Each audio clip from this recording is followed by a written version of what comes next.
এ হচ্ছে খামারের প্রবেশ পথ। এটাতে ডিম রাখা হয়, ডিমের ঘর। এ হচ্ছে আমাদের গোডাউন, এখানে খাদ্য তৈরি করা হয়।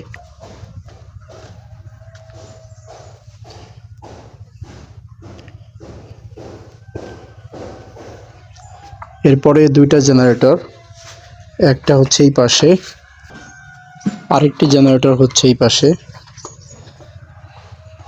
গত কয়েকদিনের বৃষ্টিতে খামারের সামনে এরূপ অবস্থা হয়েছে। এটা হচ্ছে 1 নম্বর শেড। এই শেডটা হচ্ছে 1 নম্বর শেড।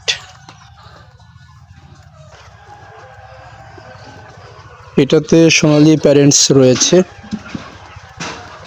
এটার সামনে একটু পানি হয়েছে। আর ওই যে দেখতে পাচ্ছেন, ওটা হচ্ছে আমাদের প্রায় 800 কমার্শিয়াল মুরগি সোনালী। আর এটা 2 নম্বর শেড, ওইটা 3 নম্বর শেড।